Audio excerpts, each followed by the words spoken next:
नमस्कार।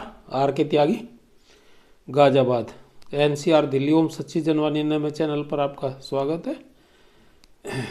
वीडियो को शेयर करें अधिक से अधिक ताकि सभी लोगों तक हमारी बात जाए।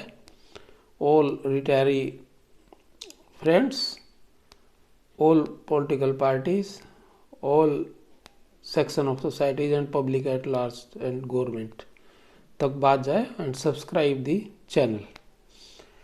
सबसे पहले तो मैं आज आपको ये बता दूं कि मुझे मेरे गोचवाल जी से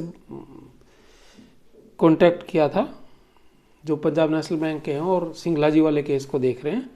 तो उन्होंने मुझे ये बताया है कि जो हमारे सिंगला जी वाले केस की 1/3/24 की जो डेट है वो टेंटेटिवली केस में be listed on likely to be listed on 25th January 2024। Computer generated उन्होंने भेजा है मेरे पास और ये प्रीपोन्ड हो रहा है, ऐसी टेंटेटिवली आई है। मैं आपको पढ़ देता हूँ एक बार डायरी नंबर वगैरह। सिंगला जी के केस में Singla ji dead THR.LR versus Union of India. Diary number है 42952016, filed on 3 February 2016 12 AM। Case number CA number 007993/2023, registered on 7 December 2023। SLPC number 005561/2016, registered on 30 February 2016।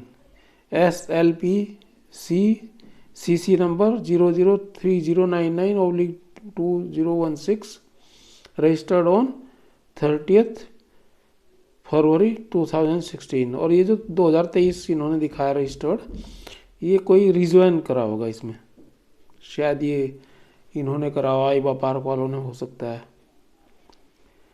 अच्छा, present and last listed on 21 November 2023, honourable mister justice Vikram Nath and honourable mister justice Rajesh Binda. Pending motion hearing direction matters old after notice IA rejected, ये number दे रखा है। Leave granted, rule वगैरह, appeal admitted, hearing expedited, list on fixed month. ये है 21/11/2023। Tentatively case में भी listed on likely to be list on 25 January 2024। Computer generated, admitted 21/11/2023। तो ये एक बहुत ही अच्छी न्यूज़ है कि हमारा जो है एक करीबन जो है 1.25 महीने पहले ही केस आ रहा है, ठीक है। और इस पे काफ़ी हमें आशाएं भी टिकी हुई हैं रिटायरीज की। एक और मैं बता देता हूँ, मेरे पास RS शर्मा ने लेटर भेजा है। सभी को ओपन लेटर है वैसे तो ये, लेकिन मुझे भेजा है उन्होंने पर्सनली। और ओपन सभी के लिए इसलिए है कि ये अन्य लोगों के लिए है, सभी के लिए जो दिल्ली NCR में रहते हैं। ए मैसेज फ्रॉम AIBRWA, आपके सक्रिय सहयोग और सलाह के लिए फरवरी में होने वाले धरने से पूर्व एक बैठक आपका सहयोग चाहिए। शुक्रवार 19 जनवरी 2024 को 12 जंतर मंतर पर एक बैठक। प्रिय मित्रों, आप अभी IBA और उसके धूर्त सहयोगियों द्वारा समय समय पर विशेषकर BPS के समय बैंक रिटायर्ड वर्ग के हित के खिलाफ अजीबोगरीब, अविश्वसनीय और पेंशन नियमों के विरुद्ध नए नए तौर तरीके अपनाकर हमें नुकसान देने वाली कोशिशें करते रहे हैं, जिसका सामूहिक विरोध होता है। और इस बार 12वें BPS में भी इन्होंने जो कदम उठाया वह सब सीमाएं लांघने जैसा है। दशकों से लंबित पेंशन अपडेशन मुद्दे को बड़ी चालाकी से एक्सक्रेशिया में बदल कर ये पेंशन अपडेशन को अस्थायी रूप से गायब करने की फिराक में है, वरना इस संबंध में कोई लिखित रूपरेखा अवश्य ही दी जाती। इसके विरोध में हम 4 फरवरी 2024 को जंतर मंतर पर नई दिल्ली में एक धरना प्रदर्शन करने का निर्णय ले चुके हैं। साथियों, इस बार का धरना विशेष महत्व का और प्राप्त सूचनाओं के अनुसार सरकार इस पर पैनी निगाह रख रही है। हम सभी अपने अपने तरीके से इसे सफल बनाने में जुटे हुए हैं, फिर भी इसे सफल बनाने के लिए एक कुशल टीम की बहुत ज़रूरत है। आप में से जो भी माननीय साथी अपनी अपनी योग्यता अनुसार हमें इसमें सहयोग देना चाहता है उसका स्वागत है। हम ऐसे सभी एक्टिव, तंदुरुस्त और सहयोग भावना रखने वाले बंधुओं से उनकी सेवाएं लेने के लिए निवेदन कर रहे हैं ताकि काम बांटकर किया जाए। शुक्रवार 19 जनवरी 2024 को हम जंतर मंतर पर 12 बजे एक बैठक रख रहे हैं। आपका स्वागत है। आज 17 तारीख है, 18-19 यानी कि परसों को। हमसे जो संभव है करने की कोशिश में लगे हुए हैं और इस भगीरथी प्रयास में आपका भी स्वागत है। आपकी सलाह और सहयोग हमारे लिए प्रेरणा स्रोत सिद्ध होगा। RS Sharma, AIBRWA। अच्छा, इसी संबंध में एक शुक्ला जी ने भी भेजा है मैसेज।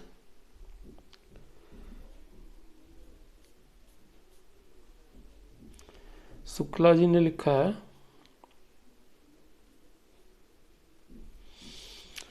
अपना फोरम का लेटर हेड है उनका, all activist and pensioners. AIBRWA के वयोवृद्ध सचिव श्री RS शर्मा जी ने 19/1/24 को जंतर मंतर पर दोपहर 12 बजे 4/2/24 को प्रस्तावित धरने के आयोजन के संबंध में स्थानीय पेंशनर्स की बैठक बुलाई है, जिसमें धरने से जुड़ी व्यवस्था के संबंध में विचार विमर्श एवं जरूरत के अनुसार निर्णय और जिम्मेदारियां तय की जाएंगी। स्वस्थ, कार्यशील और सहयोग की भावना रखने वाले स्वयंसेवी पेंशनर साथियों की जरूरत है। ऐसे साथी कृपया बैठक में हिस्सा लें तथा जिम्मेदारी का दायित्व उठाएं। सभी पेंशनर्स वर्तमान गंभीर स्थिति से अवगत हैं और संघर्ष अपरिहार्य है। यह संघर्ष और कोई नहीं, पेंशनर्स को करना है और धरने पर मंच AIBRWA जरूर दे रहा है धरने का मंच, लेकिन धरने को सफल बनाने का दायित्व NCR तथा सटे नगरों में रह रहे पेंशनर्स और कार्यरत बैंक कर्मियों का है। पेंशनर्स के साथ साथ जो लोग स्पेशल अलाउंस का दंश झेल रहे हैं या आगे झेलने वाले हैं, उनसे इस धरने में बढ़ चढ़कर हिस्सा लेना चाहिए और अपनी आवाज़ सरकार तक पहुंचाना चाहिए। हम सभी इच्छुक एक्टिविस्ट अनुरोध करते हैं समय से पहुंचकर बैठक को सफल बनाएं। सादर, JN शुक्ला, नेशनल कन्वीनर। ये इन्होंने लिखा है। तो स्पेशल अलाउंस का तो उन्हें भी फर्क पड़ रहा है, जो सर्विस में आगे पेंशन में उन्हें भी दिक्कत होगी। तो एक तो ये धरने के संबंध में था और एक ये केस के संबंध में मैंने आपको बता दिया।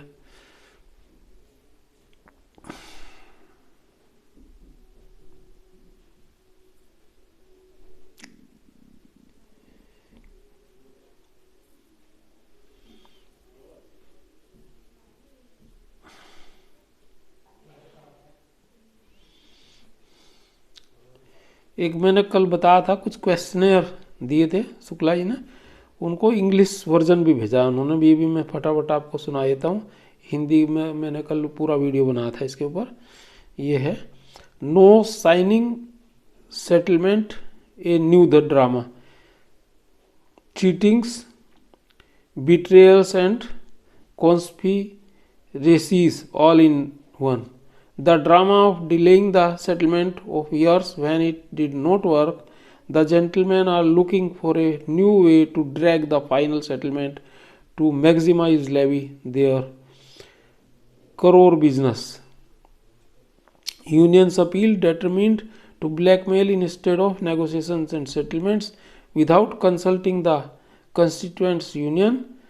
Proclamation of no signing settlement is arbitrary and dictatorial act without consultation and concurrence of other stakeholders. How can there be such a Hitlerian decree not to sign settlement without 5-day banking? Both are totally different issue. Dictatorship of some unions is at its peak.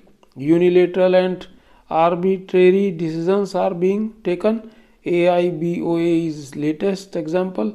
There is threat to the existence of UFBU. The settlement has been reached, but anyhow ways and means are being made to drag it to 6 months more. 5-day banking is just an excuse. Working hours in banking have been proved cheating. late hours sitting, work on Sundays and holidays, reduction of service counters, long queues are the scenarios of today bank branches. Settlement areas levy, all three are the business object of unions. Funda is to delay the settlement that maximize areas on which levy is extracted. If the MOU was done quickly, to delay final settlement 180 days, that is 6 months. Time was taken that may cause 20 months arrears and yield levy thereupon. 5-day banking and pension updation. On these two issues, first talks and settled was the condition set forth before Central Labour Commissioner in conciliation proceedings held on 23rd June 2023. Is this right or wrong? Discussion on 5-day banking was held and agreed to subject to approval of government. It's lying with government and awaiting approval. It was sent in last days of November 23. Generally it takes 3-4 months in process at government level. Is this right or wrong? Above both points are correct, but what happened to pension updation? On the line of 5-day banking, why no decision on pension updation? Bypassing the pension updation, why yes to 5-day banking? Is it not 5-day banking accord at the cost of pension revision? Without 5-day banking, no signing of wage revision like conditions, why has not been set for pension updation? What happened to the condition that in COD Officers Association put that to talk and decide first pension updation and then initiate the process of COD? Doesn't it amount to spitting and leaking that?